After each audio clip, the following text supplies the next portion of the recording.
Red Zone TV kwoli webale kubanga okyagoberera yonna gy'osinzira okubanga gy'otulabira kyokola kya mutawaana gwa kyatambula na fata na subscribe nga kikole tubeere nga ate tutambula ffenna njagala kubanga ate tudda we twakomye olunaku olw'ejjo ku nsonga eyabadde egenda maaso mu Parliament ensonga y'emmwanyi eyaviiriddeko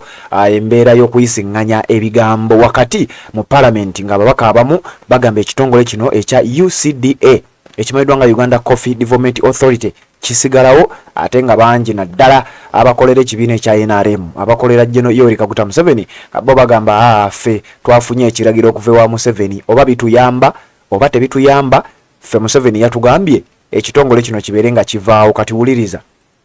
ababaka ba Parliament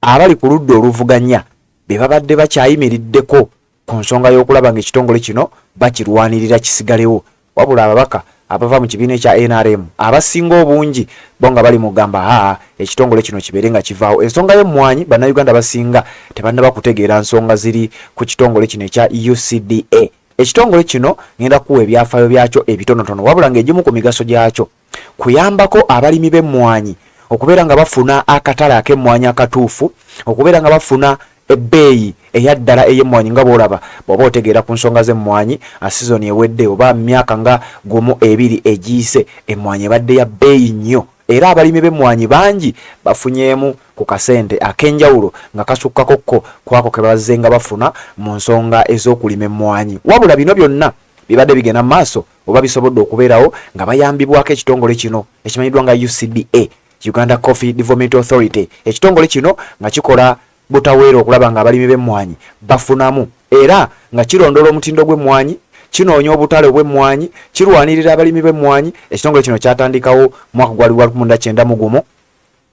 ne kibeerawo era ng'egimu ku migaso oba ku miramwa gyakyo wano nga bagamba promote improve and monitor marketing of coffee to optimize foreign exchange and farmers earnings ekitongole kino nga bagamba nti guarantee that the quality of coffee exports meets international standards ekitongole kino kibaddengawo nga kiyamba abalimi b'emmwanyi wabula ku sizoni ewedde oba mu myaka egiyise abalimi b'emmwanyi bafunye kiralu mu mmwanyi ze babadde baalima oba mmwanyi ze bakungudde gavumenti okusinziira ku bigambo by'abamu ku babaka n'okusinziira ku nsonga abasobola okuzinoonyerezaako nga wano ku Red Zone TV gwendako dipa n'omanya biki ebituufu ebigenda mu maaso olutalo lwabadde lw'amaanyi mu Parliament ababaka bangi ababadde bali ku sayidi egamba ekitongole kino kisigalewo nina lisiti z'ababaka wano nja kuzikusomera otegeere buli mubaka wuwa waagwa omubaka yawagidde ki waliwo n'abekwese abatalinnyeyo mu Parliament nowange ow'ebusujju amanyiddwa nga Honorable Kalwanga David Luchamuze saamulabyeko ku lisiti eno sinnamanya oba lisiti nkyayina okufunayo amannya amalala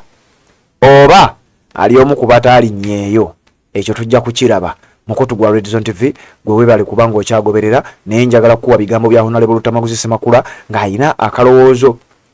ayina ensonga gye yabaddaawa tetwasobodde kubanga tugikuwa wabula nga gwatannategeera akabadi kano gavumenti eyina kaweefube ow'okulaba nti munnayuganda emmwanyi gy'ogenda okulima gwakkiririza mu mmwanyi gwalime emmwanyi gavumenti yeesalawo oba ebbeeyi ebeera ku bbeeyi ki gavumenti yeesalawo yeditamininga kwegamba oba oganyulwa mu mmwanyi oba toganyulwa mu mmwanyi wano nno olutalo lwe lwavudde nga bagamba ekyo tekijja kusoboka Lutamaguzi ng'agamba vanira yagenda abasajja baamutwala ennyanja yagenda abavubi tebakyavuba kaakati emmwanyi ebadde esigaddewo wano we tulina okufunvubira okulaba nga tulwana newankubadde ng'olutalo gye lwaggweredde tebinnaba kubanga biggwa mukutu gwa Red Zone TV webale kubanga okyagoberera ngenda kuwa ebigambo bya Lutamaguzi oluvannyuma lw'akalango kano nzije tubeere nga tetutambula.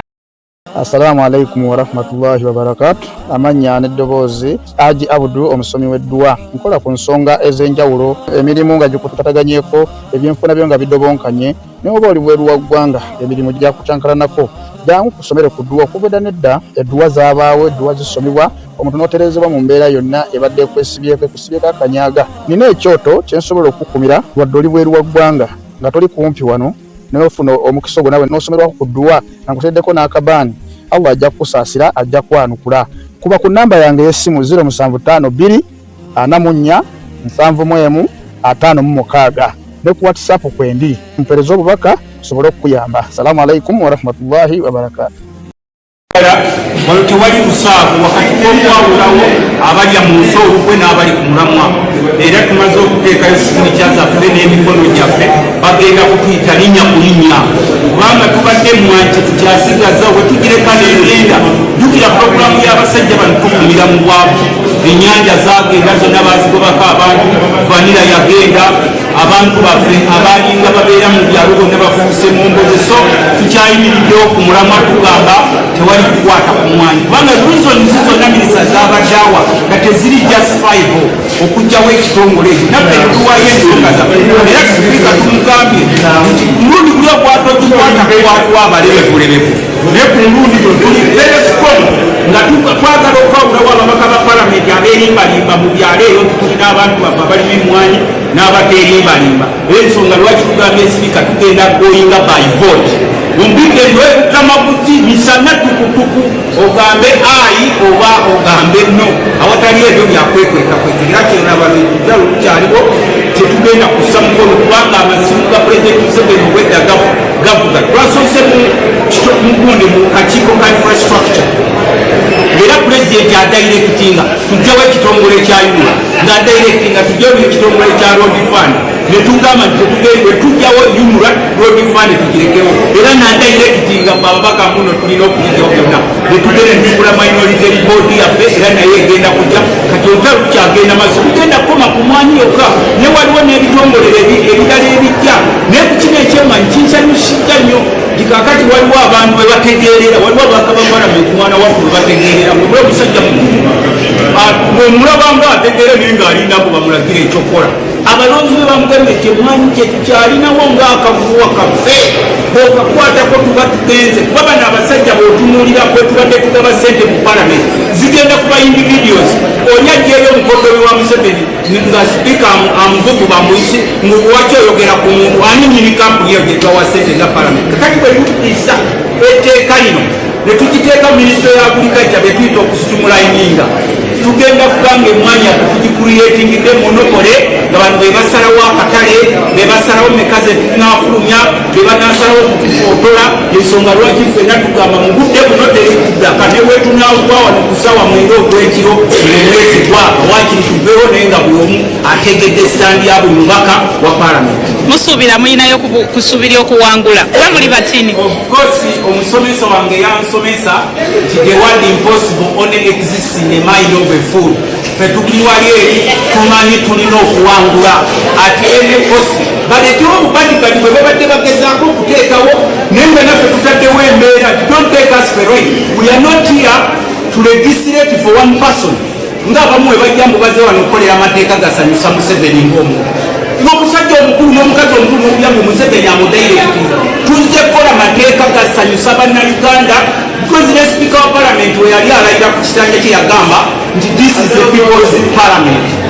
This is the people's parliament. Kakati olwaleero kyetwagala okutuukiriza tetuli ku biragiro bya Museveni kubanga byavaayo agamba there is a directive from state house twabuuza who directs parliament because under the doctrine of separation of powers ababaka ba parliament balina okukola emirimu gyabwe nga beetengeredde newakubadde tugenda mu bumyufu kubanga mugabakubira esimu ndabye nabbanja ayite eno sebo nabbanja okumanya ajo agambye alina nabo opposition beyakola nabo endagaano obwedda ali eno abanoonyeza ku kyejjaffe ne tumugamba tokuze n'agamba nti alina okukola babe yakola nabo endagaano abo opposition naye fe tumugamba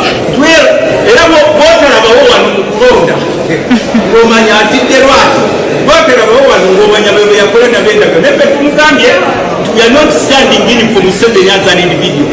Laws are made for people, not for individuals. Fetetuzze wano mu palamenti kusanyusa abantu sekinomu wabula okutuukiriza ebirowoozo byabo abatusindika wano tebagamba nti ekitongole kya UCDA kibadde kikoze emirimu bajjawo ekitongole kya coffee marketing board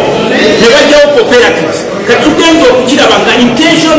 intention y'abasajja bano kuumira bantu naddala bawana b'omusentoli gyoli mu bwavu buli kiri mu sente kyamu buli kiri mu sente kyamu twabalekera bolodi ne batwala vanira biki byonna byonna babitudde kakati n'akamwanyi nako bakaddeko amalusu gabayiikamu emwanyi yaffe kakati ensonga lwaki tuyimiriddewo era tugamba beetonereko sipiika nti tetudifayingayo ng'omuntu naye tudifayinga ebyogero ebireetebwa ku palamenti. How can you direct parliament? Zitusuubira wano development bagireeta buli muntu ateese naye ngaokira ono ali eri mu kasonga agikumira Museveni ajja kunengera Museveni yatulagidde Museveni does not own parliament, he owns state house and his home. Bwe tuba tujje wano twalondebwa abantu era ebirowoozo byaffe bye tuleeta by'abantu tetuleeta bintu bya bubinja bijja ensonga lwaki tugamba ne bannaffe ab'NRM. It is time to stand up and be counted. Kubanga ndi sipiika abadde agenda kireeta mu the eyes have it nga nabali bagajja naye kati tumugambye nti soma lutamaguzo ogamba otya nzijja wali ngambe nti ye oba nedda buli omadde wake nga ategedde buli muntu wayimirira yeyo sitaandi yaffe gye tukyaliko mu budde era teri kuddayo waka ekyemisana tetunnakirya tetumanyi oba n'ekyeggulo tetukirye naye nebwe tutuuka ku ssaawa 10 nga tumaze okugusa omulamwa ne bwe gusula ng'ekya tulina embaga tujja zeerekereza tujje tubeere wano tumugambe tulina okukuuma ekitongole kyaffe kikyaleeta ssente kubanga original za Museveni ne banne yakutukuumira mu bwavu otunuulira abantu b'ebisoga ebikajjo bye yaleetayo bikubye abantu b'ebisoga bonna obwavu kakati ali wano ku mmwanyi batuzanirako ne baleeta obukundikundi ensonga lwaki tuyimiriddewo ate ffe tetulina jja tukangafu okujjako ab'NRM byebyange mukama wange.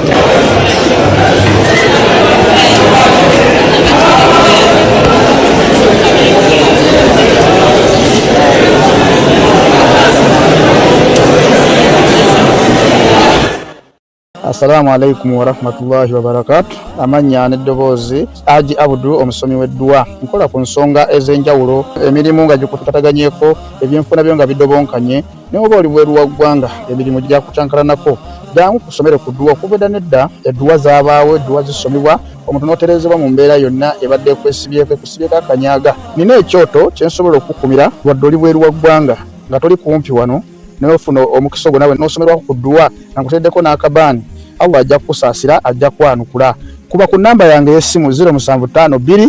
44 71 56 ne ku WhatsApp kwendi mpereza obubaka sobole okuyamba. Assalamu alaikum warahmatullahi wabarakatuh.